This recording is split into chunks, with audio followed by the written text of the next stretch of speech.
Initiating moisture.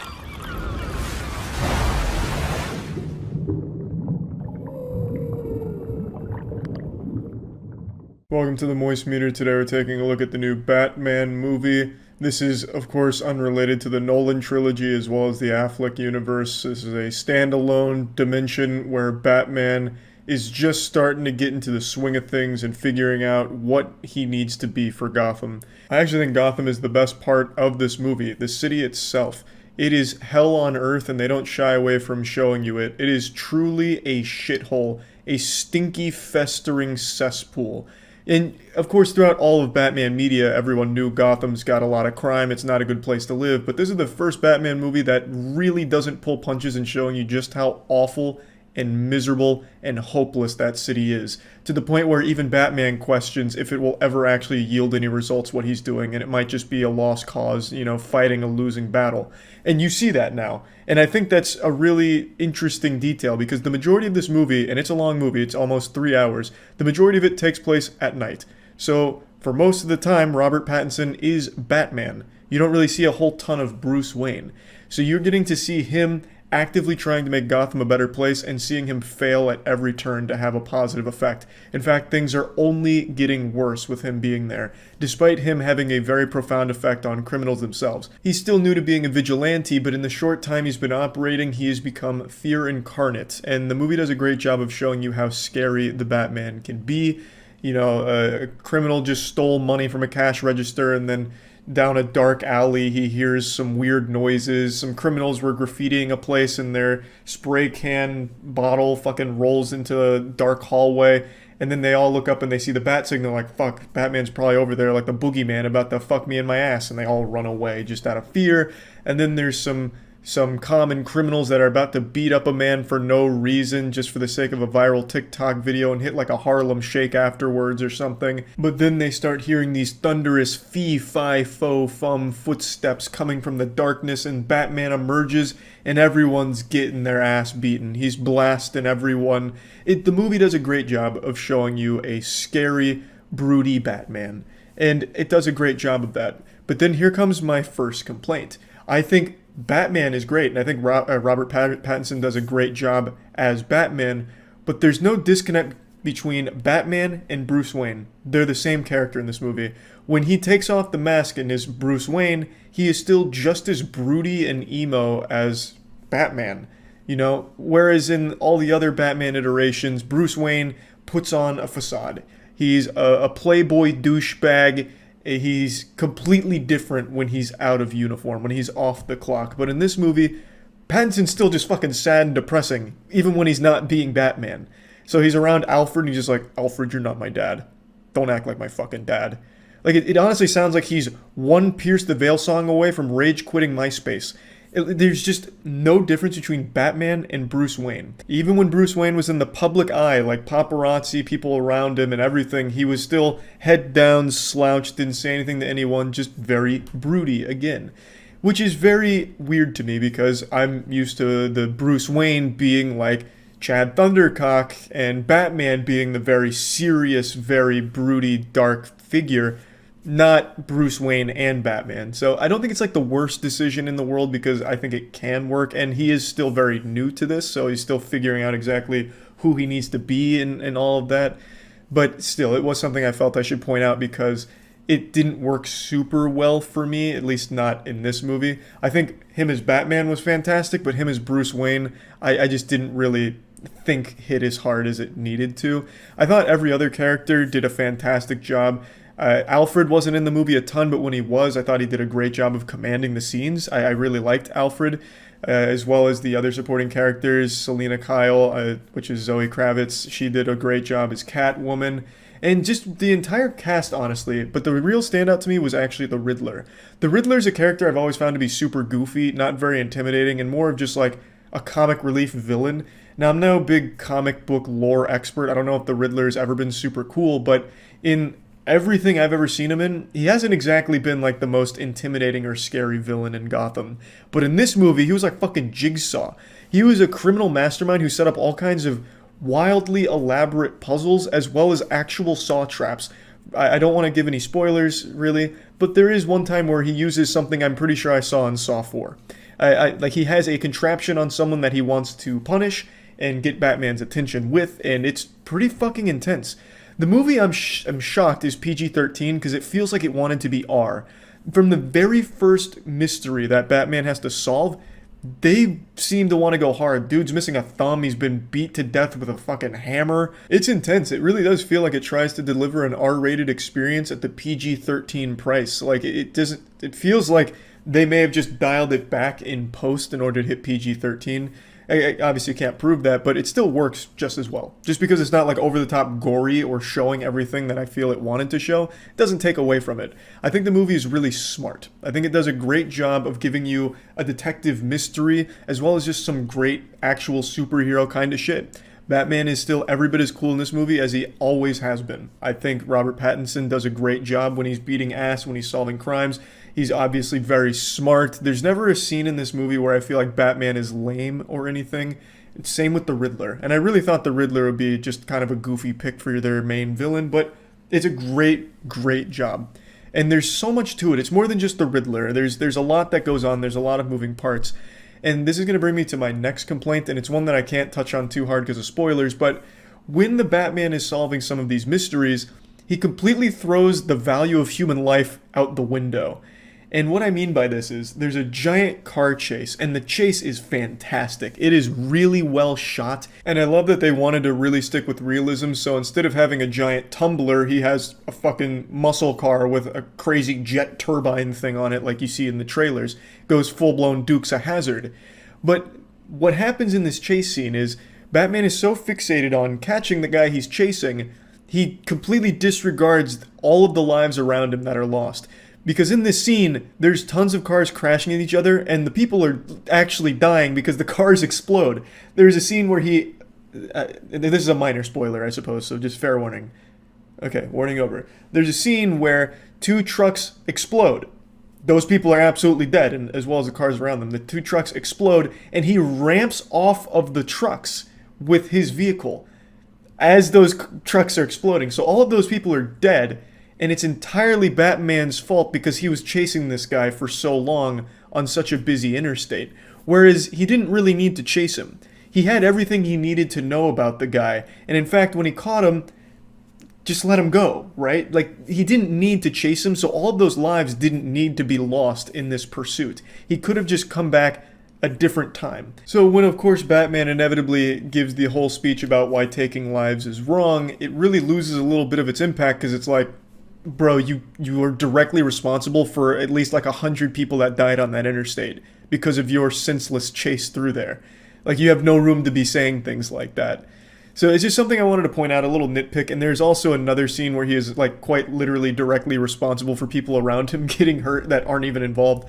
But the thing I'm saying is there are times where I was like, a little weird that Batman would be okay ramping off the fucking corpse of these people in this chase. So I just wanted to point that out. It's not like a major complaint. It's more of just something that kind of rubbed me the wrong way and felt a bit weird. Overall, though, I just really did like the movie. I thought 3 hours was going to be way too long, but it was a great runtime for everything that they captured here. It told a fantastic story and was a really good coming of age for Batman, honestly. You get to learn a lot about the character and see them... I wouldn't say grow, because by the end of the movie he's still just as broody, but he starts to realize more of what Gotham needs from him.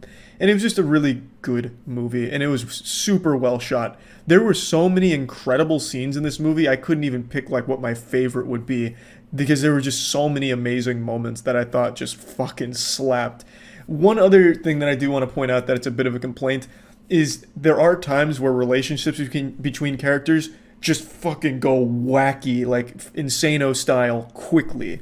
For example, I'm not, I've already gotten into minor spoilers, I won't do any more. But there's a relationship that blossoms out of nowhere.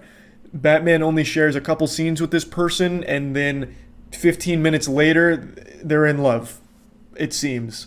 Even though there was really nothing that built up to that. So things move quickly between characters and their relationships that I don't think they really earned. Like, it doesn't seem like there was a natural progression to get there. It just kind of, oh, okay, I guess we're in love now. And that happens again narratively where Batman learns something and it's a huge revelation, and then in genuinely the next scene learns something that contradicts that and overwrites that. So it's like, oh fuck, okay, actually that was never real to begin with. Okay, it was a misunderstanding. It's like, maybe we should have let that plot point marinate a bit more before we immediately said that it's not true, because it would have been a lot more impactful, because it was a big moment and then in the next scene it gets shit on and told is wrong. So there's just some things where I felt like it went too fast with things and didn't let it develop naturally. But overall, I really thought the movie was great. Plugging the Batman into the moist meter, I'm giving it a clean 80%. There weren't really any major complaints I had about the movie. Honestly, I just enjoyed it top to bottom with a couple of minor complaints that I mentioned. And I'm very hopeful for like future Batman movies. I think Robert Pattinson is a good fit. I would like to see more come from Bruce Wayne as opposed to Batman. I'd like to see Bruce Wayne get the same kind of development that the Batman can get. But anyway, great movie. That's about it. See ya. Initiating moisture.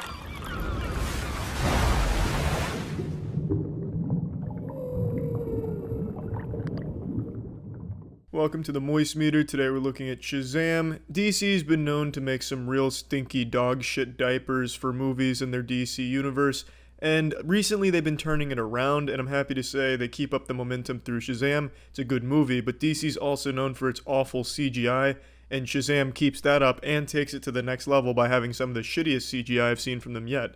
But that aside, it's still a good movie. The thing is, Shazam's at its worst when it's giving you action. Shazam is not so much a superhero movie as much as it is a family comedy and a coming-of-age story with some superhero elements to it.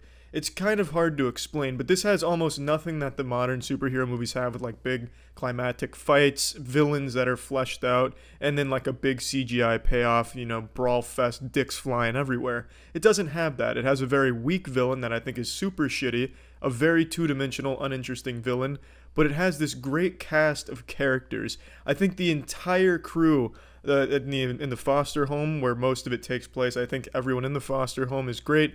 I like the relationship between the main character Billy and his sidekick Freddy. I really enjoy the dynamic and the relationship between all the characters. It tells a pretty compelling story, not anything new or original, but told very well. A story of a kid who doesn't fit in, learning to accept the people around him as his family. And it's really cute and it's well told. The comedy hits more times than it misses, despite there being some very clear misses. And overall, I think the tone of the movie is shifted more for a younger audience in terms of some of the jokes it makes and the references and shit. But it's still very enjoyable for anyone who likes, a good movie. It's just very wholesome and heartfelt. Now, like I touched on briefly, the main villain sucks some filthy asshole. He's an extremely boring, uninteresting character whose only motivation is, I'm not pure of heart, so I'm gonna be real evil. That's quite literally his entire character is, I am not pure of heart, so I'm going to steal power and be powerful evil. It's not good. He's a shit character, but that's okay in this movie, because this movie isn't about hero versus villain and saving the day. It's about hero learning to become a hero and accept it and, figuring out who he is. And the villain is important in pushing him in that direction. So I get that he wasn't the main focal point of the movie, but I can't help but feel like there could have been a better way, a better villain or something, because it was just so goddamn weak. And the main villain has 7 demon sidekicks, and they look like shit. They look like Power Rangers villains.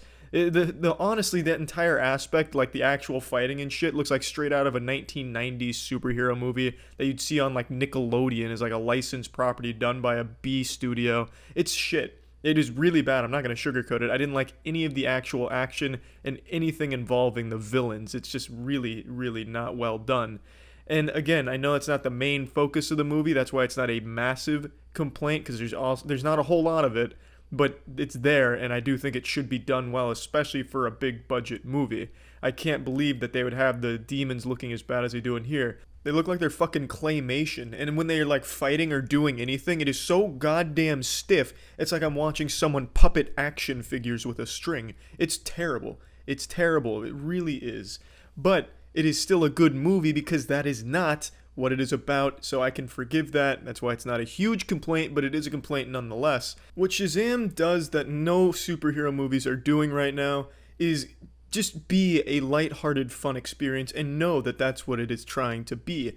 It doesn't try and give you something gritty and dark or realistic and, anything like that. It gives you just something that's entertaining, something to tug on your heartstrings a little bit, something to make you laugh, something to make you feel. And that's what it does, and it relishes in that. It's very self-aware with some of the jokes it makes. It's very self-aware with the tone it wants to set, with this overly cheesy atmosphere that it sometimes gives itself. And I can really respect that, and I think it does it very well. So let's plug this shit into the moist meter. I'm giving Shazam a 70%. Like I said, the only real complaints I have are in the action department. I understand that that's not what this movie's about, but goddamn it, it's in here. At least do it decently enough to be passable. Here, it's like a genuine fucking TV standard. It's not like a big budget movie standard. It's really shitty, and I can't help but point that out. I feel like everyone else glosses over that because they understand that that's not the focus, but I mean, it's there. It should at least be palatable. It tastes like a fucking wet fart in my mouth watching an action scene. It was also impossible to decipher some of the moves that were going on. Every time someone got punched, it's like the camera got punched itself and everything fucking exploded, and like everyone was made out of helium. Everyone was flying all over the place all the time, like nothing had any weight. It's just really bad in that department, and that's what really holds the movie back. But everything else, I love everything else about the movie. I really do. I think they did a great job delivering a very, heartfelt, heartwarming, family little, feel session with Shazam. And it's cute. It's a really cute movie. That's it. So yeah. Welcome to the Moist Meter. Today we're taking a look at Black Adam. I've said it before, I'll say it again. I'm very tired of superhero movies and shows. I'm definitely getting slapped around by superhero fatigue. But I went into this movie expecting it to be pretty good, at least formulaic and standard, nothing like bad, nothing special, and more or less that's what I got.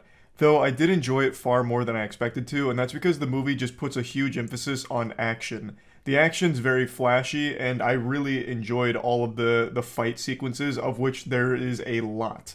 And I will say, I imagine at least half of this movie's total runtime is spent in slow motion.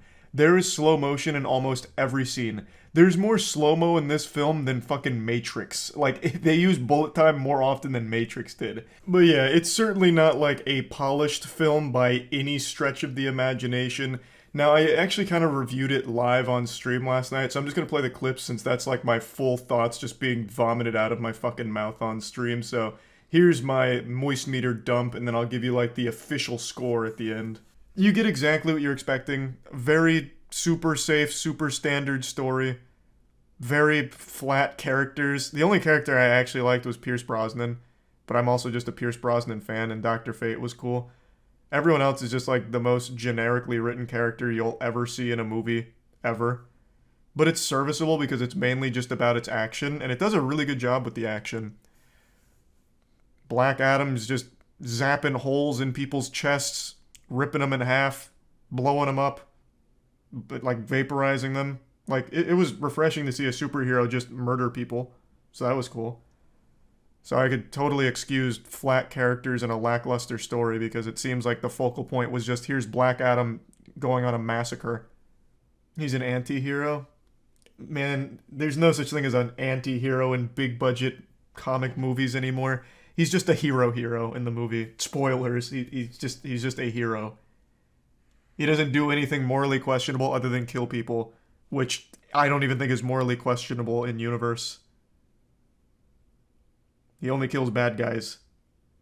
I'll give you my live moist meter though. Hitting you with all the takes on it. Visuals were good. I agree. Black Adam had good visuals. I also really didn't like how two characters, two meta-humans, I won't spoil who, they do nothing.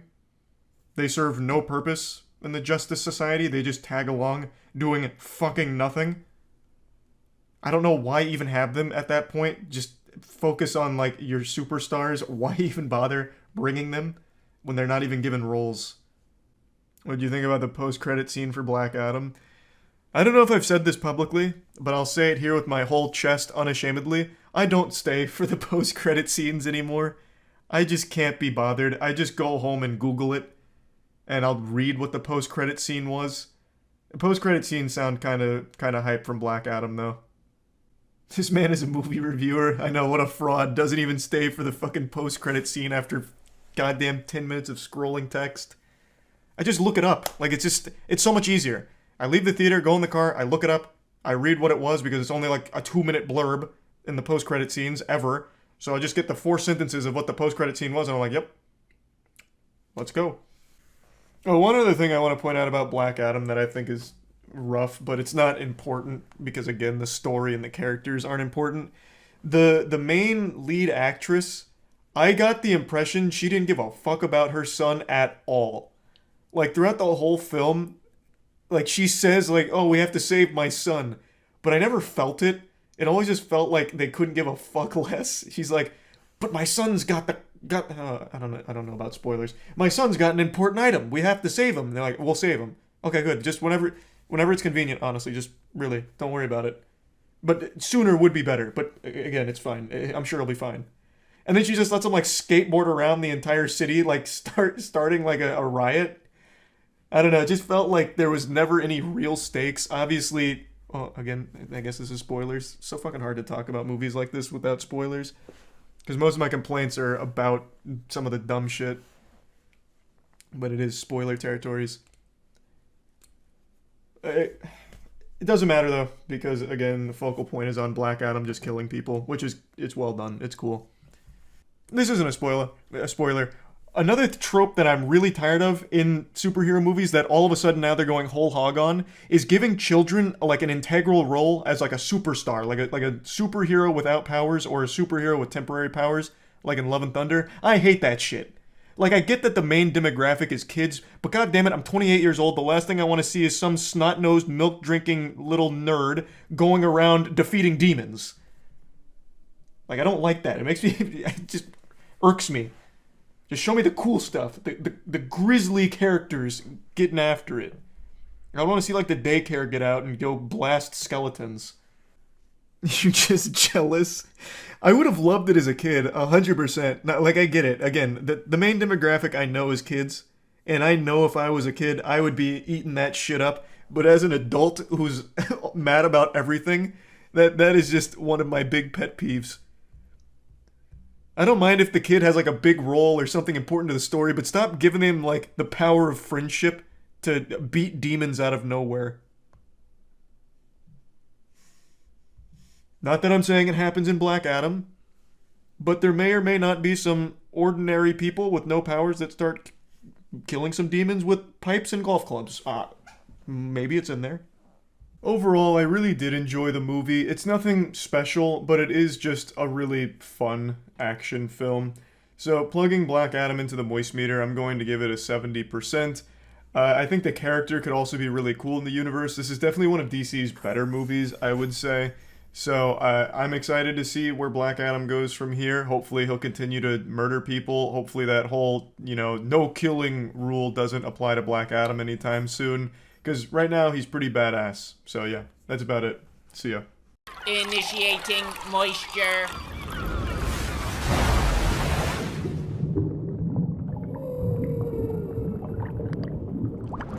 Welcome back to the Moist Meter. Today we're taking a look at Wonder Woman 1984. I actually really liked the original Wonder Woman and thought it was one of DCU's better movies, especially amid all the dog shit they were pumping out at the time. They even went on a little bit of a streak there because Aquaman also turned out to be decent. But with Wonder Woman 1984, I feel like they've gone right back to the dog shit diaper because it's not very good. I'm going to go ahead and get the compliments out of the way right now because there's only a couple of them for this movie. Gal Gadot as Wonder Woman continues to be exceptional in the role, and I think with the emotional scenes that she hits in this movie, she hits them even better than she ever has. I think she does a really great job with the character, and I think Pedro Pascal is an incredible villain. I think he's great. I'm also just a huge fan of his, and he does great in this role, and also the villain is pretty interesting with a cool gimmick. He's not just like some superpowered fucking meatball of a man that ends in a climactic boss battle where they're just like slapping each other around.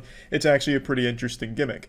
That's really where my compliments end for this movie, because everything else about it I just think was a huge step back from the original. First of all, it's way too long. It's 2.5 hours, and it feels like it's 5 hours long. I felt like I was in some kind of fucking hyperbolic time chamber. It was miserably long for no reason. Past the initial opening action, there's 70 minutes where almost nothing happens except building characters slowly and uninterestingly. I'll get into that in a minute. I'm not going to spoil anything, but it is just a slog. It tries to cram a ton of fucking things in here for no reason, and they don't really mesh very well together. So the best part about the movie visually is the intro when they're doing this Olympic Games event when Diana was a child. It looks great, it sounds great thanks to the score from Hans Zimmer, and it's probably the most interesting visual point of the film, although it doesn't really do anything. All of the Olympic Games that happen in the beginning, which is like 10 minutes worth, they don't play any fucking role in the movie at all except for one thing, where they say, hey Diana, honesty's good. That's really like the whole message is being honest is pretty good. Felt like I was watching like some kind of fucking Teletubbies thing or like Boo-Bahs on Nick Jr. It was a really weird message to drive home, and especially to give it like a 10-minute Olympic Games thing just to say, hey, Diana, try honesty. It's just kind of silly. But visually, it's the best part of the movie because after that, the CGI and everything falls apart. It looks like shit half the time. Like when Diana's running, it looks like a malfunction in a video game cutscene. It looks like some Cyberpunk 2077 glitches. The CGI is rough. I'm not exaggerating. When she's running, it looks like she's floating, or like a poltergeist event. It looks like when Google tried to teach AI how to walk for the first time and it came up with like these weird fucking strides. It's weird. The CGI is really bad in a lot of points.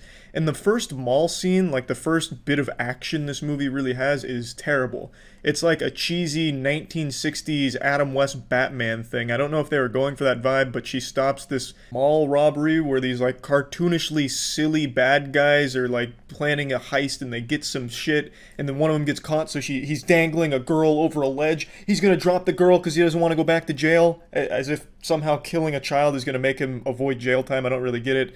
But then Wonder Woman saves the day, and it's the cheesiest shit of all time. It looks terrible. Everyone's like on wires and they're being like pushed and pulled around. It's not good at all. It reminded me of like a scene from Jingle All the Way, like Turbo Man coming to save the day.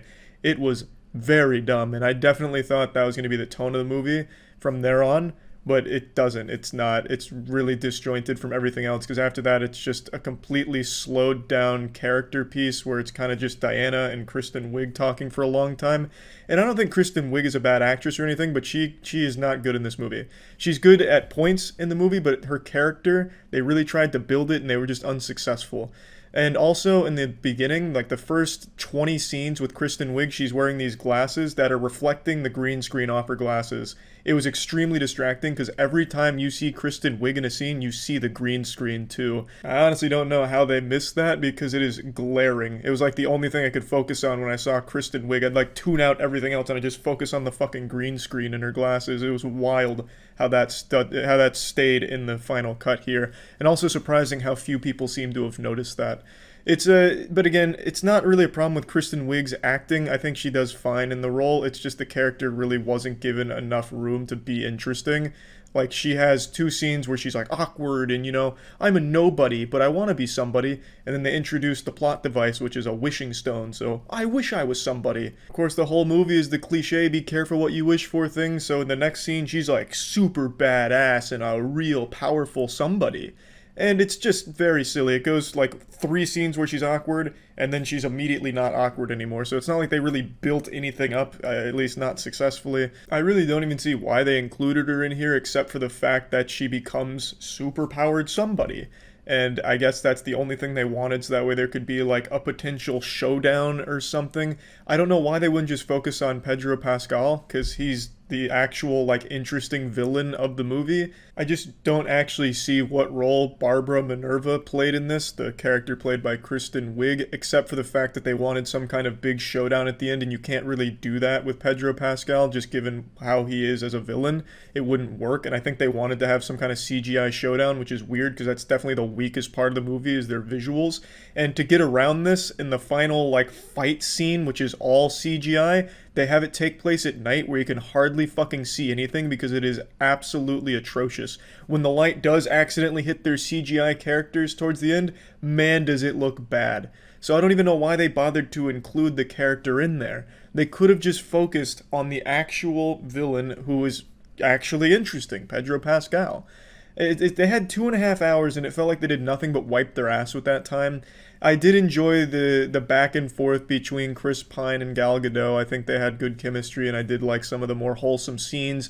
And it's not like the worst movie ever made, but it is actually just a significant step backwards since the first Wonder Woman in 2017. I don't know what happened or even what they were really going for in this movie, because it's super light on action and all of the action is much smaller. Like in Wonder Woman, you'd have like full fucking war fights. In Wonder Woman 1984, all of the fights happen in singular rooms.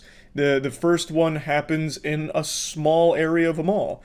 The next action scene happens on a small piece of a highway in the desert. The next action scene happens in a small room in a very notable building. And then the last one happens on a single ledge overlooking a small little puddle of water. So all of the action is significantly smaller and more contained. There's significantly less action. The pacing is pretty fucking garbage in this movie.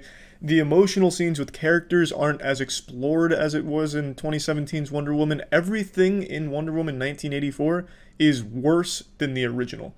It's really kind of inarguable. The only thing that is better is Gal Gadot's performance when it comes to those small emotional moments. I think she does a great job with her acting, and I do think Pedro Pascal does a great job with his character, but those are really the only two highlights of this movie. It's just not that good. So, plugging Wonder Woman 1984 into the moist meter, I'm giving it a 40%. It seems the DC headquarters has been hit with some kind of gas attack by the Joker that has turned them all back into the talentless creators they were in 2016 with shit like the Suicide Squad, because this movie is just not good.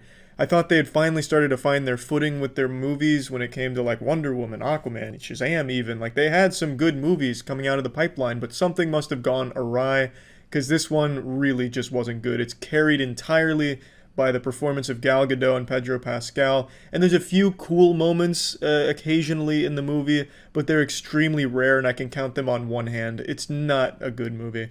That's about it. So yeah. This episode of Moist Meter brought to you by Godslap. Issue 3 is out right now at godslapbook.com. You can find links below in the description. Go check it out. Initiating moisture.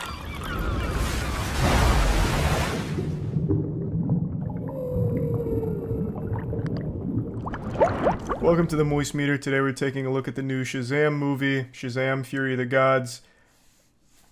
I mean, it's not great. I mean, it's not horrible, but it's not very good. I don't know what to tell you. It really feels like DC's serving up Naruto filler for movies at the moment.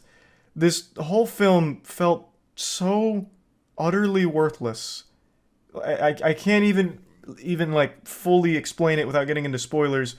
So I'm not going to, because I try and avoid spoilers to the best of my ability.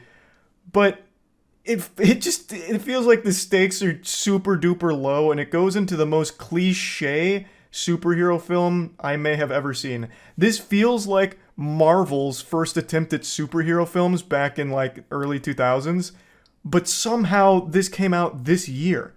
Everything we've learned from superhero films over the last fucking 2 decades is thrown out the window for this one, and it falls back on the most generic shit ever. The villains are beyond bland and forgettable. They literally come out of nowhere and it's like, we're mad, we're gods and you've made us mad because of this wizard that did this and we're mad, so we're gonna destroy your world now. Maybe. But they're also just not powerful at all. They're not intimidating or strong. They had to have a little doodad, a little plot device gizmo that's able to instantly sap their power when they get shot by it. They literally have plot convenience darts that they can fire out of a staff.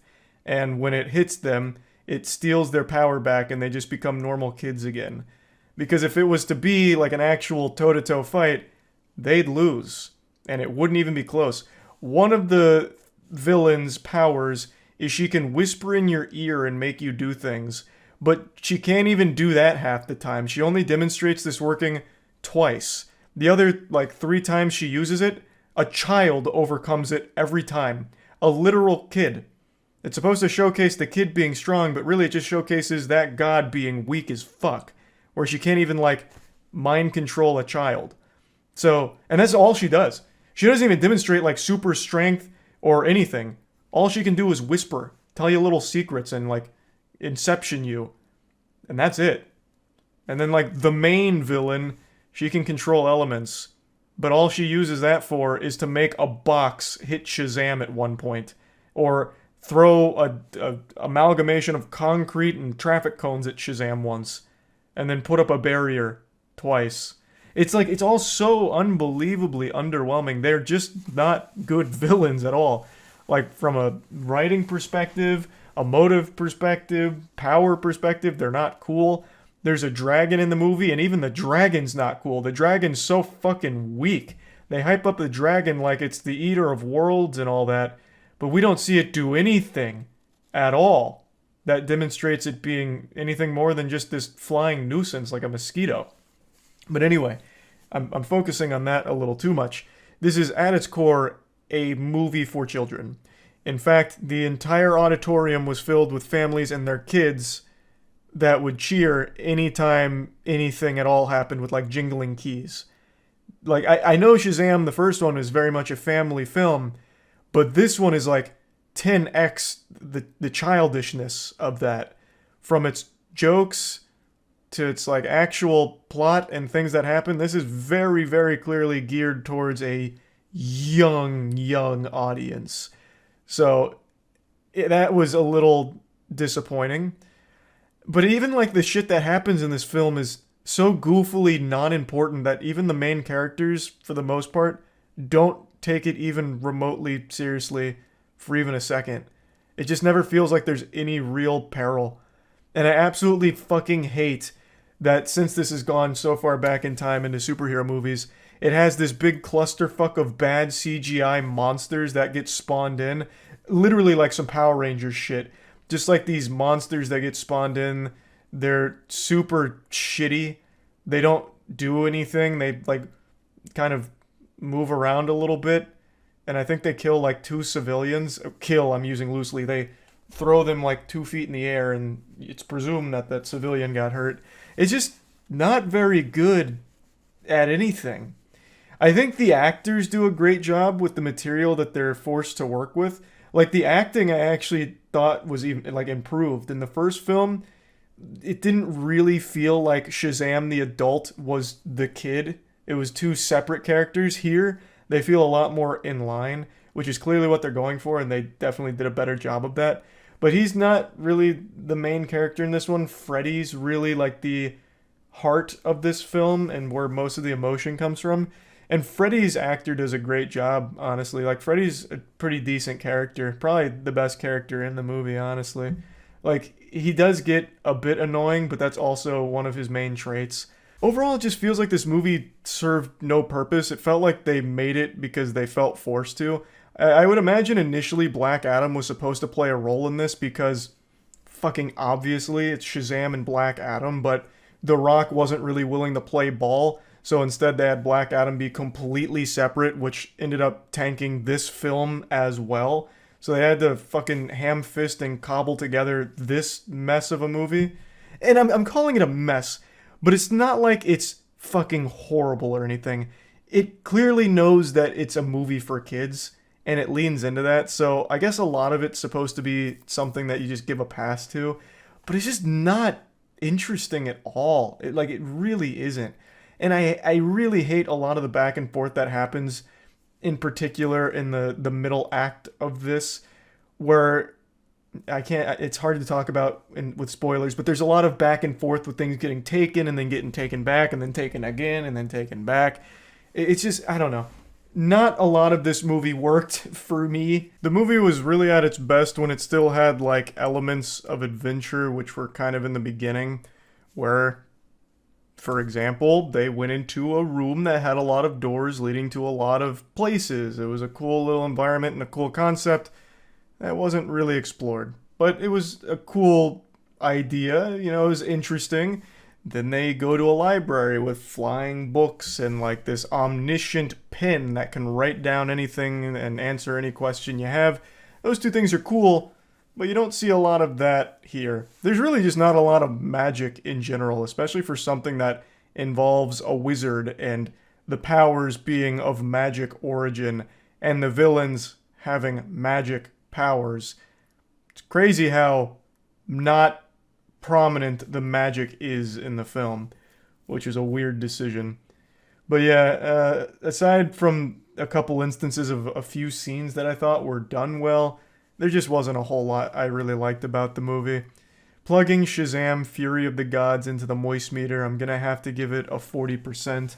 I really don't think it's horrible, and definitely I can see kids enjoying this movie. I heard kids enjoying this movie while at the theater. They were going fucking crazy anytime any kind of fucking fight or anything would happen, really. So I guess it might be a hit for a young audience, but I certainly wasn't in there pumping my fist at the film or anything, so that's really about it. As most of you know, we started our own comic book series called Godslap. Everyone who's read Godslap so far has unanimously agreed that it's the best comic ever produced, and Godslap is well on its way to becoming the biggest name in all of comics, overthrowing Marvel within the next 5 years, according to recent scientific projections that I'm pulling out of my ass. It's a passion project created by myself, Jackson, Danny, and Matt, and we brought in an industry veteran named Aubrey Sitterson to help write it with us, and we're extremely proud of what we've created. Issue 1 and 2 are already out, and Issue 3 came out today, as of right now. Issue 3 is available at godslapbook.com, and per usual, this is the standard cover, but we also have 2 limited edition variants, which will only exist until they're sold out, and then they'll never be reprinted. So they're available at godslapbook.com. Hey, huge congratulations to you, the viewer, because you're about to witness some history. You will always remember this moment as one of the most unenthusiastic moist meters and probably one of the shortest moist meters I've ever made. Aquaman 2 and the Lost Kingdom. More like Aquaman Snooze and the Lost Time, because this is truly a waste of time and it's very difficult to stay awake for this movie. I really don't have many positive things to say about this movie. I actually liked the first Aquaman, shockingly. Like, I went into it not expecting much, but ended up really enjoying the first Aquaman. So I was kind of expecting this one to be fun, though the initial screenings were labeled as disastrous or unreleasable, and everyone was just insulting it, so I stopped having high expectations. But I really didn't expect it to turn out like this. It's not the worst movie I've ever seen, it's not even the worst DC Universe movie I've seen, but it's one of the most boring. It is, I'm not kidding, hard to stay awake for it. I dozed off twice, and one of them was during like this big fight moment, because it's so clear nobody really tried at all. It was clear from like the very first 20 minutes worth of this film's opening. No one's heart was in this film at all. This was a movie that was pumped out just because it was part of the release schedule, so they were obligated to finish it and just shit this one out onto the market. So if no one in it cares, why the fuck am I gonna care? Plus, it doesn't have any real place in the DCU. This is the funeral for the DCU, and man, what a sad wet fart whimper it goes out on. As I understand it, they're doing an entirely new rebooted DCU, and this is the last remnant of the old guard, the ancient ways, and no one's going to remember this movie. Unless, of course, you're trying to remember some of the best sleep you ever got in a movie theater, because watching this is like taking NyQuil. It is visual sleep aid. So let's go ahead and get into it. First and foremost, the narrative is outrageously disjointed. The movie's 2 hours long, but it felt like it needed another hour and a half just to put together a plot that works, that fits, because it feels like it just constantly tried to speedrun things. Arthur, Aquaman, would teleport everywhere he needed to go. There was no real journey or anything. He's just like, I need to go find my brother. And then he's already there, like, beating some ass and freeing his brother. He's like, alright, good. It's like, well, how did you get there? Like, this man just has instant transmission like Goku here. There's just, things happen for the sake of plot convenience. Things just happen. And it's so unfulfilling, and especially because the performances from everyone are so flat. And it's not even the acting. I want to make it clear. I don't even think the acting is bad. It's the dialogue. The dialogue is so AI generated and bland that it makes all of the characters, no matter how hard they try, bland and boring.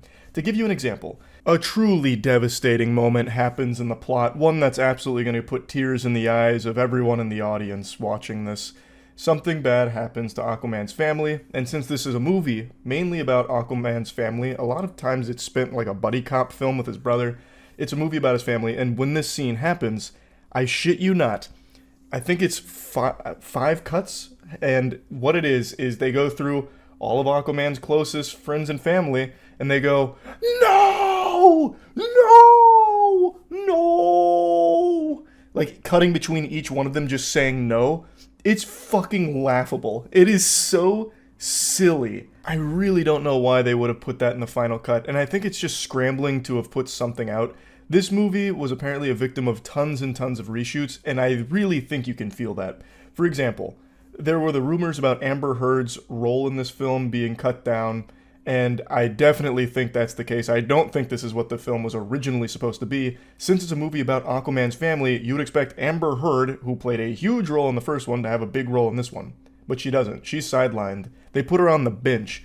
I think she only has like 5 total scenes or something maybe, and I could probably count the amount of dialogue she has on one hand. She doesn't say or do anything in this film, even though it's all about Aquaman's family, so it's clear there were a lot of reshoots here in order to like get her role less, and then they didn't know how to fill in the blanks, so then they haphazardly threw other things together and probably had to do more reshoots, which led to like even more emotionless moments throughout. The whole thing just feels like a mess. And even visually, I thought this one would probably be good visually, even though DCU's got a reputation for having bad CGI. I thought the first Aquaman had a couple of wonky CGI moments, but overall is one of the better looking DCU movies. This one goes right back into the old ways, and there are some terrible CGI moments. And for some reason, half of the scenes just have the characters standing still. Like, they're not doing things half the time. I don't even know how they can make it look bad. They're just not doing anything, and sometimes it'll still just visually look like shit. It's so weird how this one does everything wrong that the first one did right. Even the villain that I thought was just a surefire slam dunk, easy because the villain's so fucking cool, they fumbled. Manta isn't nearly as cool in this movie as he was in the first one, and in fact, Manta, like, they make him look as though it's not even Manta. They give him a storyline that, you know, he wants revenge and all of that, but then they overwrite it with their goofy mumbo-jumbo about, like, the ancient evil from back in the day using the Orichalcum, which I will admit is a really cool name because it reminds me of Yu-Gi-Oh! With the seal of Orichalcos, but they should have just stuck with actual Manta being the main villain instead of being this puppet for the greater evil. Manta is so much more interesting than their stupid green wizard fishman. Like, no one cares about that guy, and even still, he doesn't do much. Like, they should have just had it be Manta as the main villain. He's so much cooler, and it would contrast so nicely with the theme of family, since Manta hates Aquaman for killing his father. That would be the perfect contrast to Aquaman's family dynamic and his family journey. And while that's kind of still present, it's executed so poorly because they have this completely disjointed narrative and they keep trying to shoehorn in this ancient evil with all this ancient technology, and somehow Manta has a whole army of people that know how to pilot all of it and use all of it for no reason that they ever explain. It's just such a mess. I'll go ahead and fish a few compliments out for the movie, though. There's a couple of scenes with Aquaman and his brother that I think were enjoyable. Like, just having them shoot the shit sometimes was pretty fun, mainly because Jason Momoa and Patrick Wilson are just kind of charismatic, so when they're interacting with each other, it works. Like, that dynamic I thought was pretty decent, even though, again, all of that is just fucking blasted through super quickly. Like, you don't really see them bond, in my opinion. Like, they just happen to get to a point where all of a sudden they're tight, but they don't really earn that, especially given their history. They just end up there because they needed to for the plot. But when they are just, like, joking back and forth, it's pretty cute. Like, that's, like, it's wholesome. And another nice thing I can say about the movie is there are a few good scenes. Like, their action is pretty enjoyable when it's there, and pretty much every good scene in the film has Manta in it. There are some standout moments, and Manta is the one that leads those. Now, plugging Aquaman and the Lost Kingdom in the Moist Meter, I'm gonna give it a 35%. It's hard to care about a movie when no one who made it seems to care. Like I said, this really seems like something that they just threw together because they had to. They had a contract they had to fulfill, so they did it. There's no real passion behind it. There's no real story they want to tell. Like, there's just really nothing worth seeing in this movie, which is a real shame because, like I said, I like the first one. I thought they did a lot of things right with the first one, and everything they set up there is completely not capitalized on here at all, even slightly. So yeah, that's about it. See ya. Initiating moisture.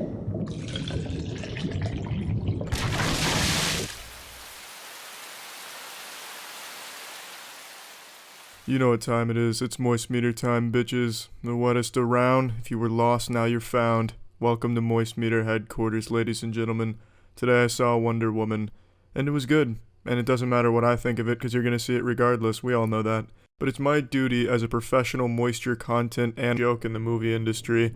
So let's go ahead and slap this on the Moist Meter. I'm clocking this at an 80%. Like I said, it's a very enjoyable movie, it's a good movie, DC's best by far, and I really don't have anything bad to say about the movie. So I know people in the comments are going to say, then why isn't 100% moisture? Why hasn't it reached the Bose-Einstein condensate for moisture on the Moist Meter at 100%? Well, just because I can't complain about anything doesn't mean this movie did anything extraordinary or game-changing, and it's not going to be a movie that I'm going to remember every scene 10 years from now. It's not going to be a movie I'm going to show my kids. This episode is brought to you by Raycon. Initiating moisture.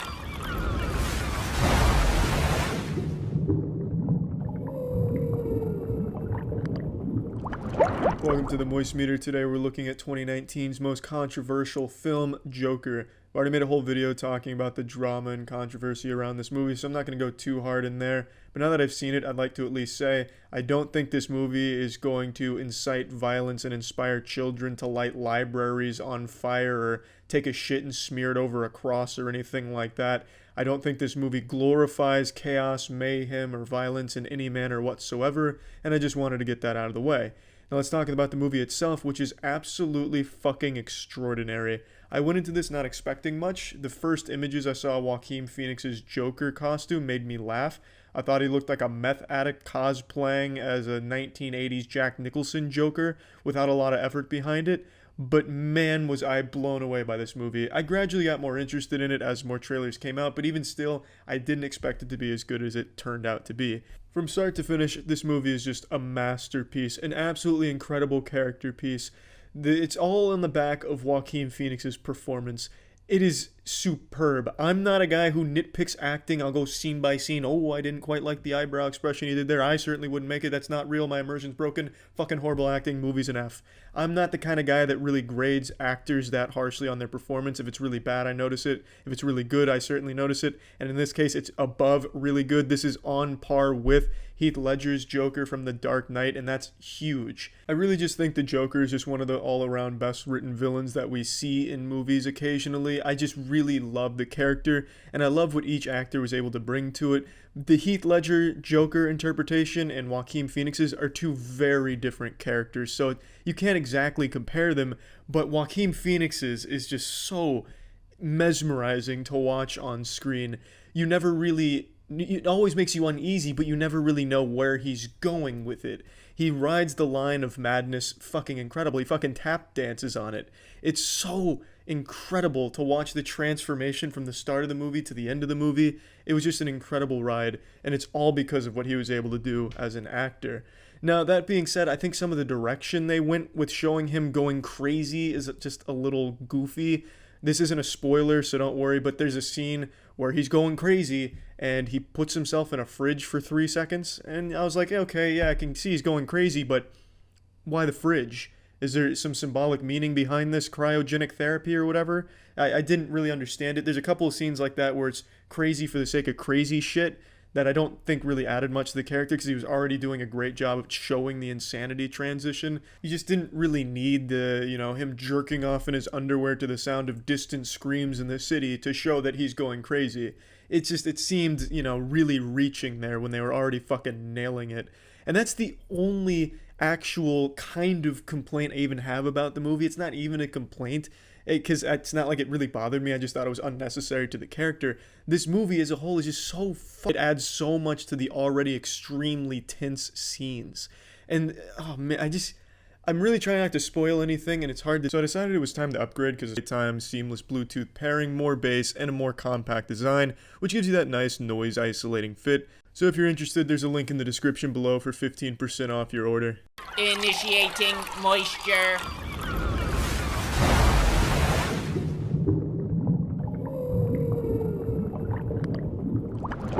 Welcome to the Moist Meter. Today we're looking at the Zack Snyder Justice League. This Snyder cut has been released and I can't fucking believe it. I thought it was just like an Alex Jones conspiracy that DC fanatics were holding on to, something that didn't exist.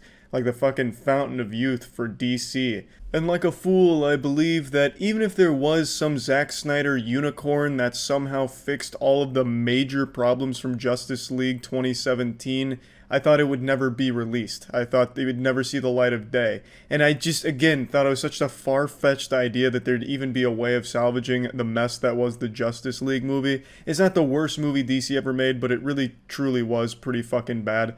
I wasn't a huge fan of it when it came out, and I really didn't have high hopes for the Snyder Cut, even when they did reveal it existed.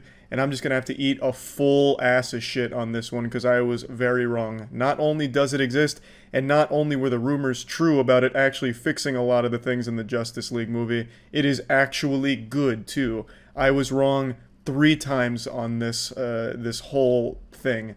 The Zack Snyder Justice League is an incredible improvement over the original theatrical release.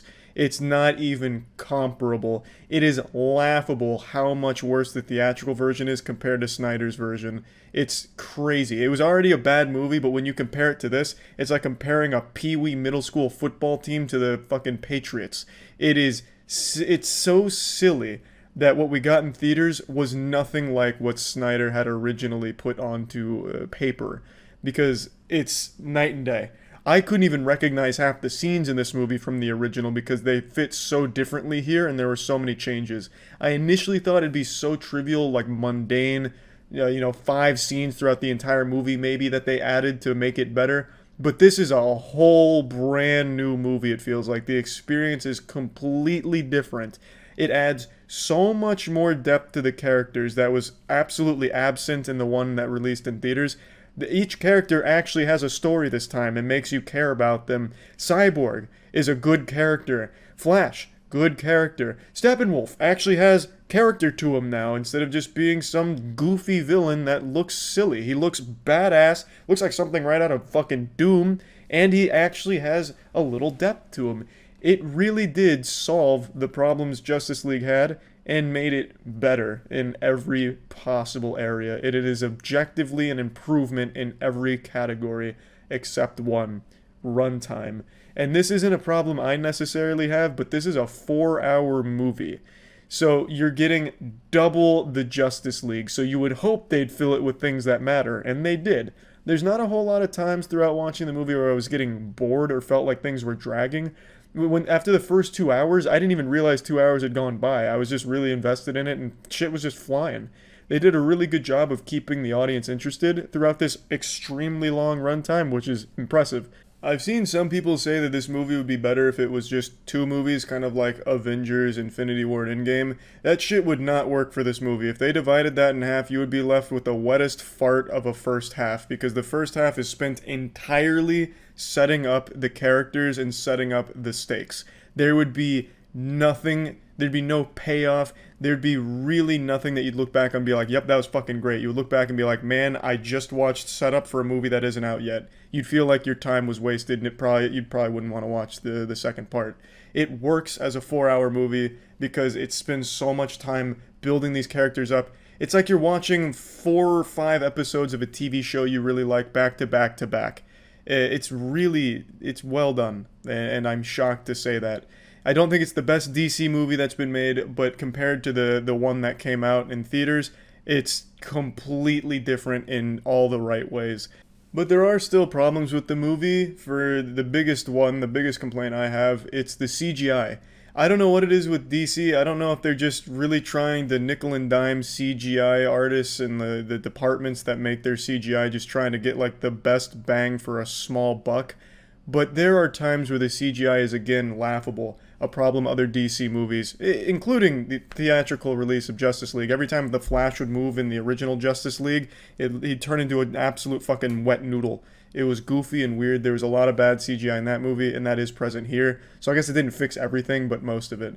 When Wonder Woman is first introduced in the Snyder Cut, she comes out, and it's like she's completely weightless. She just like starts teleporting around and punching people that feel like helium balloons being slapped by a child in a grocery store. They just launch instantly. They just like fucking ricochet all over the place like they're made out of rubber. It's really goofy, and when she moves, it looks awful. It looks jarring. Like she's blocking bullets and she's doing it really fast, and it looks like, I don't even know how to describe it, a video game glitch. It's hard to even put into words. It just looks wrong. It looks amateurish. You immediately get taken out. You're like, fuck, this is goofy. So there are definitely bad CGI moments in here, which I guess is to be expected from DC at this point, which is a shame. But what I do like that they added is blood. Snyder said, you know what, I want this shit to be gory. And I can respect that. It's not like it needed to be. It doesn't really gain anything from being a bit edgy with its blood. But I just appreciate that it's there just for the sake of being there. The characters don't get edgier. They're not dropping like fuck and shit titties or anything with like their dialogue. They're not going like hard in the edginess. But the blood and gore is for some reason, which is fine. I thought that was just kind of a creative, cute choice. Not a complaint. Doesn't really do anything to make the movie better either, but it is a change where there's a point where a guy gets chopped in half underwater, which definitely wouldn't have been there in the theatrical release. So the biggest problem, though, is definitely the CGI. It gets rough, and rough is an understatement. It gets real fucking bad. Like, it points, it looks like a goddamn machinima from 2010 using Injustice cutscenes, which I also said about the theatrical Justice League movie, not Snyder Cut. So that's the biggest problem that I had with the movie. Another problem I have is it oftentimes feels a bit disjointed. Like, Snyder obviously had a very grand vision for the film, but at points it feels like he just took the theatrical release of Justice League and started breaking things up and putting better things in. But as a result, it just becomes a lot of different pieces that aren't always flowing. So you'll have a very disjointed set of things going on. There'll be a lot of moving parts, and they're not really connecting well, at least not in the beginning.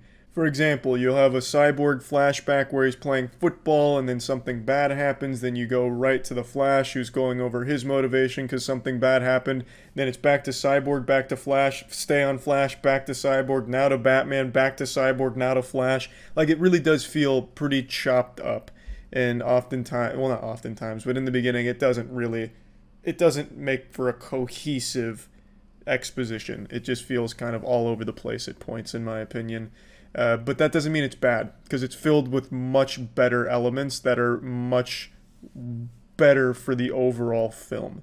Because now you care about the characters and you know more about them. They're not as two-dimensional, which I think is very important to a movie like Justice League, who is built upon its heroes. You have to fucking care about them, and they have to be cool. They're much cooler here, much more well-rounded. The movie is enjoyable. It is a significant improvement. Oh, also, I did have one more minor complaint that I wanted to point out. When they first introduced Darkseid and show one of his conquests, he gets his ass beaten really fucking hard. He gets slapped around and looks like an absolute pussy. They hype him up as like this galactic, well, fucking multi-universe level threat that every universe is afraid of. And then the first time you see Darkseid in action, he doesn't do anything. He slams a staff into the ground and makes a big explosion and then gets absolutely blasted. Absolutely manhandled and rolled. So it wasn't exactly like the coolest way of introducing and setting up the big bad by just having him be a punching bag. That was just a minor complaint. It's not a big deal, but I thought I might as well point that out. So I'm shocked to say all of this. I thought this was just going to be a big letdown for DC fans, and I thought I was going to just get the big laugh saying, I told you so, or, but I didn't. It's good, and I enjoyed it. Plugging Justice League's Snyder Cut into the Moist Meter, I've got to give it an 85. It's really impressive what he was able to do and what the team was able to do. They weren't satisfied with the theatrical release of Justice League, and they said, we want to fix it because we know we have something better, and they did it. It really does feel like a passion project and a labor of love, and I really respect that. They weren't satisfied with the mediocrity, and they made it better, and they made it significantly better, and I think there's nothing but to commend them for that. But yeah, anyway, that's about it. With spring break right around the corner, it's important that you take your grooming seriously, which is why I want to talk about Manscaped. Manscaped will ensure the spring break party in your pants never stops and that the party is looking good and all the guests that attend are having a great time. Manscaped has all the tools you need to look and feel your best. There's of course the classic Perfect Package Kit 3.0, which comes with the essential Lawnmower 3.0, waterproof cordless body trimmer, a ton of other liquid formulations to round out the grooming routine, and that Lawnmower 3.0 is the Excalibur for grooming. It is just the perfect tool. It also comes in with that beautiful advanced skin-safe technology, so you're not hurting yourself when you're taking care of business down there. I've been using it for over a year now, and I haven't had a single injury, which is fantastic. So I can just go wild without any fear. It feels great to take control, and there's more than just the Lawnmower 3.0 and the Perfect Package Kit. There's just so many items on Manscaped that will help you take your grooming to the next level and get ready for the spring break party. So if you're interested in trying Manscaped products for yourself, you can go to manscaped.com/moist to get 20% off and free shipping. That's manscaped.com/moist for 20% off and free shipping. That's it. So yeah. The Moist Meter is a proud partner of our comic book series Godslap and Plague Seeker. Both are available at badegg.co. Link in the description. Welcome to the Moist Meter. Today we're looking at the Flash movie. I just got back from basketball. The air conditioning in my house broke. It's over 80 degrees in this room right now. I can't catch a break. So I'm out here having a fucking heat flash. But I saw the Flash before basketball. Now, let's get the obvious out of the way. I'm not a big Ezra Miller fan. I think it is despicable that all of the crimes committed by Ezra Miller resulted in no real consequences. I think that is ridiculous. But I can't factor that into the review for this movie. So, setting all of that aside, how is The Flash? Because people were going full-blown gushing grannies for this film with all of the early screenings and everything. You had, like, actual huge celebrities come out and be like, this is what superhero movies are about. This just changed everything. This is the perfect superhero film. I left the theater crying I'd never seen something so powerful. Wild reviews. So I went into this movie expecting a goddamn masterpiece. So does it live up to the hype? In my opinion, no, but it is a pretty good movie. Like, I enjoyed it. It's a good film. So let's dive in. I want to start with by far the most glaringly obvious thing wrong with the film. This is by far my biggest complaint, and I just want to come out of the gate with it so that way we're all on the same page.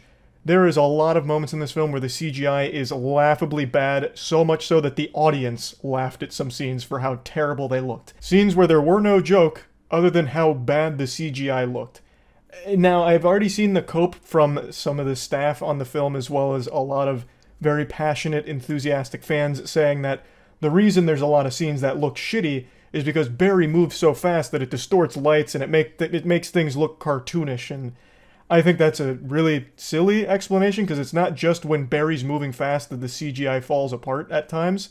It's pretty often, like, even without him doing his back to the past shit.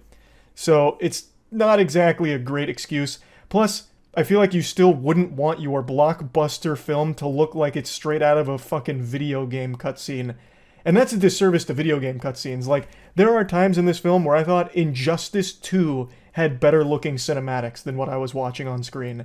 I don't understand how it shipped in that state for some of those scenes.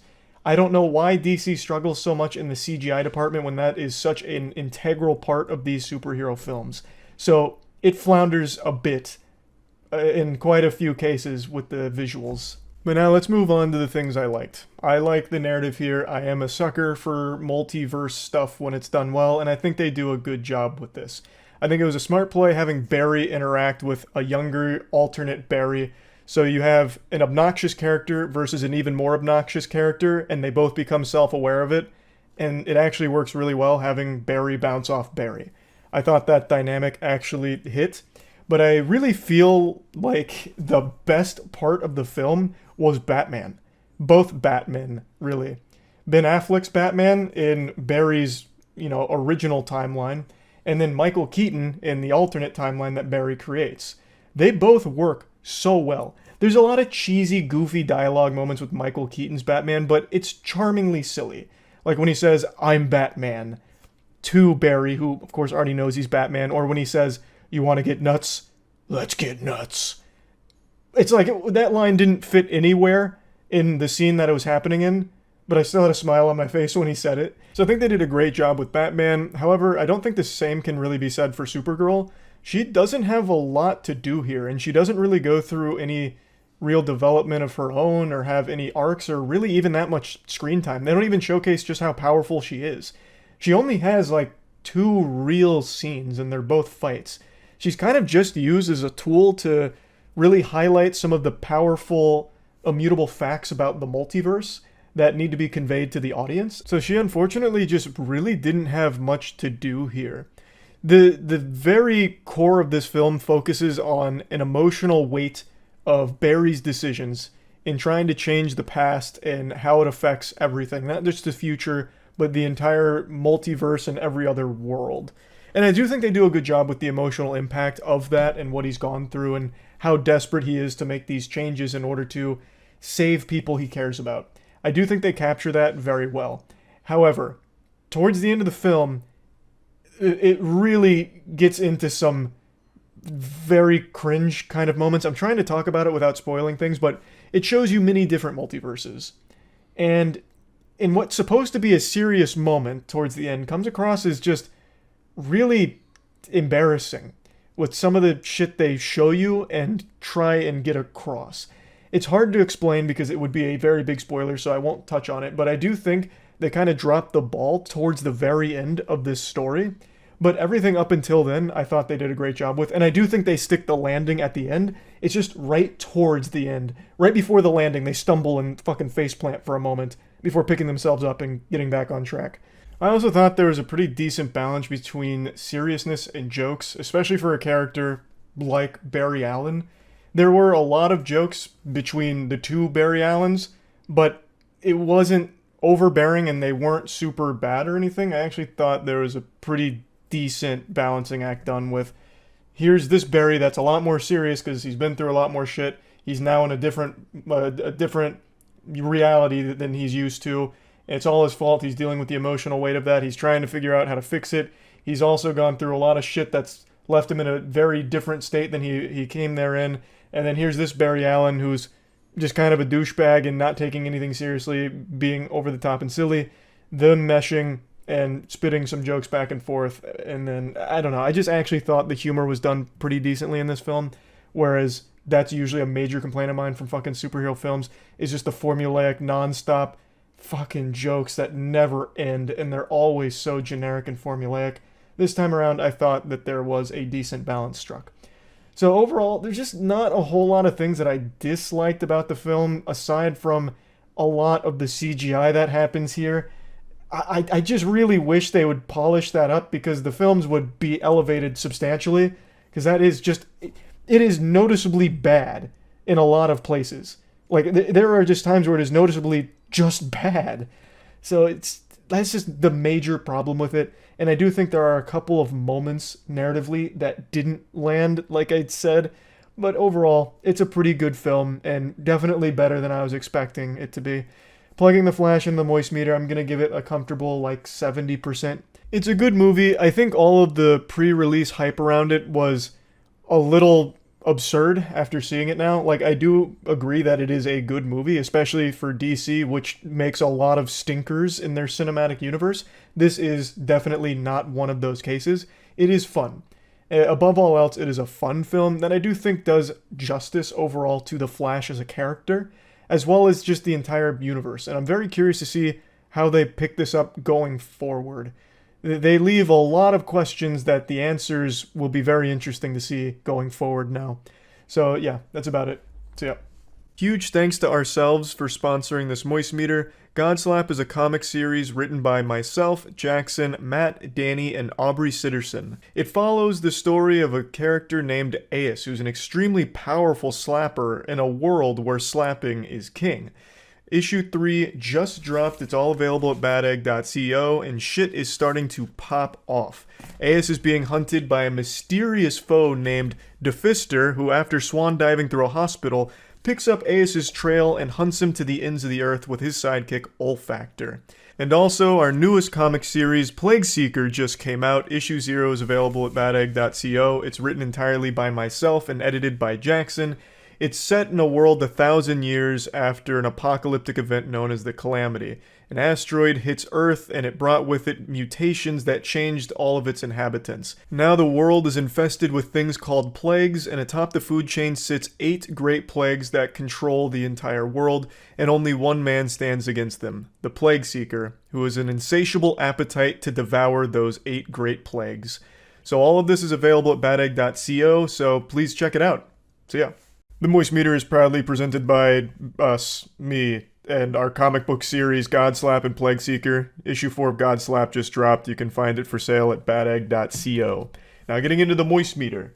Today we're taking a look at Blue Beetle. I'll go ahead and be upfront and honest right away because lying is a sin and sin is gross, and I don't want to be gross. I don't have high expectations when I go into a superhero film anymore. I feel like I always know what's coming. I know what to expect. It's the same dish I'm getting served every time for the most part. It feels like most superhero films are algorithmically driven, made following the exact same formula, just copying each other's homework. So going into Blue Beetle, I thought I knew exactly what I was going to get. And it turns out I was right. I got pretty much exactly what I was expecting for the most part. But that doesn't mean it's bad. I don't think Blue Beetle is bad by any means at all, but this is a movie that you'll watch and you'll recognize, damn, this is just like every other superhero film that's come out recently, because it just borrows all of the same shit, even down to like identical scenes from other superhero films. But, like I said, I don't think it's horrible by any means. I don't think it's a bad movie. Let's just go ahead and dive into it. I think the best part of the film is actually the family element to it. So, Blue Beetle, the main character, Jaime, he and his family are a very core component to the story. And when they're on screen together, I actually think the movie's at its best. They are fun. There's great chemistry with every member of the family, and they're all really enjoyable on screen. George Lopez actually does a really good job delivering the comedic bits, and make no mistake, this movie is not light on comedic bits at all. Even during the most intense situations, like murder, they're still cracking jokes about it. So this is a film that very much does not take itself seriously, but there is one scene in particular where they did try and be very emotional, and they fucking nailed it. Like, there's a very emotional scene, I'm not going to get into spoilers, but every character around that scene, everyone in that moment, crushed it. And it actually made me mad because if they had focused on maybe doing something a little different with a superhero movie, making it actually emotional and maybe a little more hard-hitting as opposed to just falling back on the same tired, quirky, quippy, non-stop, light-hearted, joking characters that every superhero movie follows now, I think it would have been much better. Like, instead of just having so many scenes where a character's like, bro, I just took a luxury dump in that toilet, fist bump, like, instead of having every character have all of those moments and have every scene be filled with jokes, if they had instead just really doubled down on being a little more hardcore and having scenes like that one I mentioned, I think this could have been a really great film, or at least a much better one. Especially because they do have elements that would really lend itself well to it. The main villain that Blue Beetle keeps squaring off against is basically just Robot Man when he's fighting, but when he's not fighting, he's a pretty interesting character who has a tragic backstory that I think they really could have expanded upon and fleshed him out and made like a really interesting piece with Blue Beetle and his family and that guy, and I don't want to get into spoilers, but his situation. I think they could have done so much more and made it a lot more unique, as opposed to just unrelenting AI-generated jokes that they just constantly throw in your face every single second on screen. Anyway, the plot is exactly what you've seen in other superhero films before. It is the same kind of recycled plot you're used to, where evil corporation has super secret weapon and it ends up in the hands of the most unexpected person to have it, our main character, who just happened to be in the right place at the right time, and the Scarab, which is a world-destroying weapon, chooses him as the host. Evil corporation's obviously not too thrilled about it. They want it back, so they start threatening his family, trying to track him down, then send out their big bad robot killer guy. And there's a main villain behind the robot killer, and I already forgot her name. I'm not going to lie to you. I know her last name's Cord because that's the name of the company. I think her name was like Vivian Cord or Vicky or some shit. I don't know. But that just goes to show you how forgettable of a character she is, which is a shame because I think the actress is very talented, but she was given actual urinal cakes to work with on this one. Her material is bad. The way that this villain is written is like the way a Saturday morning cartoon would write a quick villain for a single episode. She just says the standard tropey evil shit like sacrifices must be made, and we have to make weapons because weapons make us money, and we like money. And also she's like racist. So the character, she doesn't really have any interesting features about herself. She is actually a caricature of an evil person. And she's not really the one they keep squaring off against. She just happens to show up and order people around like, can you please kill him because I need money? And he has the super secret world-destroying weapon that I'm going to use for money and machines, or weapons. So please, can we kill him now? So I thought she was super lame. Definitely the robot-killing assassin guy was the star on the evil side. And now I would like to give a bit of praise here to the visuals because I actually think this is one of DC's better looking movies in terms of its CGI. DC's become synonymous with dogshit CGI. They have really fumbled when it comes to its visuals over the last 10 or so years. They've had some like garbage CGI in a lot of their movies. This one though, I think is pretty good looking, aside from a couple of scenes that got a little wonky, but aside from that, I thought all of the visuals were pretty good looking, and I enjoyed the action scenes here. However, there was not many of them. I really would have liked if they explored the suit's ability to create any weapon that the host can dream up. I would have liked if they explored that a bit more, because he basically just makes air blasters. He makes force pushes, basically. Handheld force pushes. So he just blast, blast, blast, blast. And then when they are about to make cool weapons like swords, he's like, no, wait a minute, pump the brakes. That's gonna hurt somebody. That could kill someone. No sword, just give me more air blasters. And it's like, ugh, just roll your eyes. It's like, Jesus Christ. But I am happy to say in the trailer, this isn't a spoiler, so it's in the trailer, he does make a giant sword, which ends up being very cool. I just would have liked if they explored that power a bit more with more creativity behind it, as opposed to just making air blasters forever. But yeah, the visuals I thought were definitely an improvement over previous DC movies. Now, I mentioned the family is actually the best part, but there's something I need to mention about the family. It leads to a big tonal inconsistency between Blue Beetle and the family. And let me explain what I mean. And I don't think it's intentional, by the way. So they're very tight-knit, they're very close. Blue Beetle even has like a very tropey anime moment where the bad guy says, your love for your family makes you weak. And he says, no, my love for my family, that's what makes me strong. And it's supposed to be very much they are a tight unit. But the family couldn't be more different from Blue Beetle in how they handle the overall narrative. So Blue Beetle is like fucking Batman, I guess, who is completely opposed to killing. I don't know enough about Blue Beetle as a character in the comics to really opine on that, but there is a scene very early on when he's learning the suit where it's about to kill some of the bad guys that are threatening his family, and he makes a point to say, no killing, I'm not a killer. So then he instead just shock blasts them, gets them with like an air blaster, and his family, however, does not share that same belief. His family kills so many people. George Lopez in particular piles up corpses. He impales a man, literally impales a guy, and he makes a joke about it. His grandmother has a Gatling gun, and she just chops up, peppers 8 different dudes, murdering them in cold blood. And then she makes a joke about it, all while Blue Beetle watches. And even he's like cheering her on, like, wow, you really fucked them up. That's great. And he's smiling and, happy about it. But meanwhile, the entire movie has already solidified him as someone who is totally against killing, but he's absolutely fine watching his family kill. I don't know, that just seemed like a bit of an oversight. Like, at that point, why not just have Blue Beetle okay with killing in the first place? Overall, though, like I said, it's not a bad movie by any means, but it's a movie that follows the same superhero formula you're used to seeing at this point. So, if you like the standard superhero movie, you'll most likely really enjoy Blue Beetle. And like I said, this is one of DC's better looking movies visually. So, plugging Blue Beetle into the Moist Meter, I'm just going to give it a nice 60%. I didn't dislike it, but I am just very exhausted from superhero films that aren't bothering to even try to do things differently and make things a little more unique. But I do think Blue Beetle had the opportunity to, and had the talent to as well. Everyone did a really great job, like in their performance. I think the acting in this movie is very good, and they showed that they can deliver really great emotional beats. So it's just a real shame to see that none of that was really utilized outside of one scene.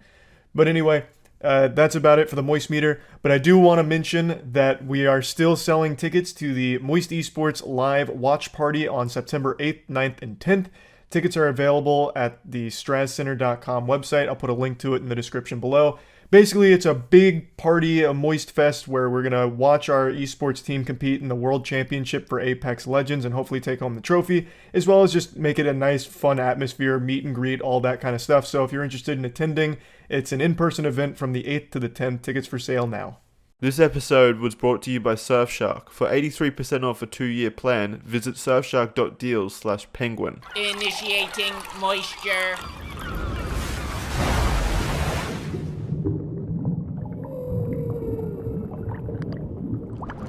For a while, DC movies were a joke and everyone just kind of went to laugh at them or just be utterly disappointed to see characters they love ruined on the big screen. They had movies like Batman vs. Superman, Justice League, and Suicide Squad. Suicide Squad, I still believe, is just an utter hemorrhoid of a movie and probably the worst superhero movie of the last 20 years. Just truly abominable work for quite a while. They went on this impressive streak of just terrible movies. But now they've really started to turn it around. I don't know who the fuck they fired at DC headquarters, but great decision in that department because the movies they've been pumping out have been pretty much bangers, and Birds of Prey is another good movie into this hot streak. It's not great. It's not as good as the other DC movies that have come out recently, Aquaman, Shazam, and such, but it is a good movie. The best part about this movie is the decision they made to bring the team behind John Wick to do their action scenes for this one. That was extremely smart because that's the best part about Birds of Prey is the action scenes. The action scenes are so beautifully choreographed with really exciting set pieces, and every action scene has its own unique style to it. It's just really enjoyable, so huge props to the John Wick action choreography department for what they've done here because it absolutely shines in this movie. In particular, Harley Quinn. She's the most fun to watch in a fight because she's constantly flipping around and shit. It looks like Cirque du Soleil. She's doing like fucking head spins like in WWE, and then she's like breakdancing on top of people's heads to snap their neck. It's some crazy shit, and it's really enjoyable to watch. The second best part about Birds of Prey is their decision to totally distance itself from Suicide Squad. I expected this movie to be a disaster because it's following the worst superhero movie that Hollywood has ever puked out, Suicide Squad. I thought there'd be a tight connection. I thought we'd be seeing a lot more of Jared Leto's despicable performance as the Joker. But then immediately, they let you know you're not even going to see him. You don't even see a fucking snippet of him. You don't see a fucking reflection of him. Which is great. A great decision because he was terrible. Even DC divorced themselves from Jared Leto's Joker.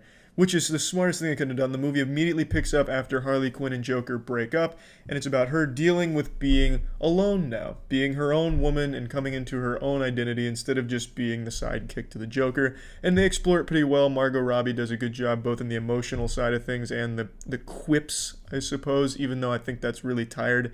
They do way too much of that, and I think it just becomes oversaturated. It's overblown. You're fucking blasting my ass with constant Harley Quinn isms, and it's just too much at a certain point. But when they were doing the emotional stuff, I felt like she delivered a great performance, and I just couldn't be happier that it doesn't have a tight connection to Suicide Squad. I am so glad we don't have to deal with anything that movie tried to do or set up, and let's just totally fucking forget that it ever happened, like X-Men Origins Wolverine. Those are the two best parts of the movie by far. The things I didn't like about the movie was the narrative. The narrative is simple. There's nothing wrong with the narrative. You know, a pickpocket steals a diamond. She's a kid, and now that diamond was really important, so everyone's after the kid, and they're after Harley Quinn because they want to kill her because they don't like her. Simple stuff, but I don't like the way they delivered the narrative, especially in the beginning, because the movie started out with, here's some shit going on, and then Harley Quinn, as she's narrating, breaking the fourth wall, says, wait just a minute. You don't know what's going on. Let's rewind a week so I can tell you what's going on.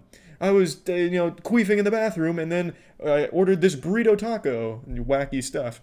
And then it catches itself up, and she says, wait, just a minute, here's a character you don't know. Let's back up 4 days and tell you about this character. And then you watch that shit, and then it catches back up. Wait a minute, it's just fucking frustrating at a certain point, and it gets a little convoluted. It's unnecessary. I think it just tried really hard to be a bit wacky, which absolutely cost it in the narrative department. There's really nothing wrong with it, and I really like the characters they introduce, Canary, Huntress, and especially Ewan McGregor as Roman Sionis. I really enjoyed Ewan, at least for the beginning part of the movie, because he was really fucking feeling himself. He was clearly having a lot of fun just being this hammy character, cartoonishly evil. I'm surprised he didn't have a handlebar mustache that he was twirling for half the movie, because his shit was just comically overbearing evil. Like, he peels people's fucking faces off. and then he was going to let someone go and then peels their face off because he didn't like the snot in their nose. It's some goofy shit, and I love the way McGregor played it. I thought it was super enjoyable. He was great, but towards the end of the movie, they just never gave it a rest, and so it just became a little too much and a little again, the same problem they had with Harley Quinn, just too fucking much of what made them good. It starts to make you want to roll your eyes, which is a shame, but still, I enjoyed it. There's nothing wrong with the movie fundamentally. I don't think it's like a bad movie, but there's absolutely some things that I think are flawed with it, mainly in its storytelling and just in the way they handle the humor, because I think the comedy just doesn't land all that often. It tries to do that XD random shit from like a decade ago where she's obsessed with food. Like, oh, this is the perfect egg sandwich. An egg sandwich so great it'll make your mother shit her pants. Oh, no, I didn't get to eat my egg sandwich. I lost what I truly love. Damn you. Shit like that. I don't care for that. And that's like the main way they do humor in this movie. I don't think the dialogue for comedy is strong. But during their action scenes, they throw in some physical comedy, and I think that works. So that might be the John Wick team again, who knows? But anything involving physicality in this movie, I thought worked beautifully, including the comedy that they wove in to their action scenes. There's one more thing I feel I need to mention when talking about this movie. It's not like the Charlie's Angels reboot, where in the Charlie's Angels reboot, literally the first fucking scene is some misogynistic asshole saying, women can't do half the things a man can do. Can a woman make a car go fast? No, only the calloused grease hands of a man can do that. Just misogynistic shit like that. Birds of Prey isn't that kind of movie. It doesn't do those kind of things. Yeah, the main villain is a misogynistic asshole, but he's also a fucking guy that you're supposed to hate who peels the faces off of people and has no problem killing kids. It's not at all like Charlie's Angels reboot, which is good. So plugging Birds of Prey into the Moist Meter, giving this a fat 70%, I think it's just an all-around enjoyable movie where the best parts of it is the action, and luckily there's a lot of action. And yeah, I really did enjoy it, which is, I didn't expect to, just because of how bad Suicide Squad is, but I was pleasantly surprised, and great decision to bring in the John Wick team. Fuck yeah. The internet can be a scary place. You don't need me to tell you about that. I don't need to gather you around the campfire and tell you internet horror stories or anything. But I think it's worth noting, how can you protect yourself? That's why I want to talk about Surfshark. Surfshark is a very robust VPN. I'm sure all of us are familiar with VPNs these days because they're pretty much a necessity at this point. We all know the privacy benefits, the security benefits. Surfshark helps encrypt all of your data sent over the internet, so it protects your messages and everything in that regard. But also, aside from just the security benefits you get using a VPN, you're also able to help yourself in the entertainment world. Let's say Netflix has region locked your favorite show to a place you're not in. You can use VPN Surfshark to change your location in that area and watch that show. No hassle, it's simple, it's easy, and Surfshark VPN is extremely robust. It also comes with a whitelist feature, so that way it doesn't accidentally block something you want to access. You can always whitelist whatever you want, which is a great feature that I really appreciate. So if you're interested, you can go to surfshark.deal/penguin to get 83% off a 2-year plan plus 1 extra month free. That's surfshark.deal/penguin for 83% off that 2-year plan and a free month, baby. Initiating moisture.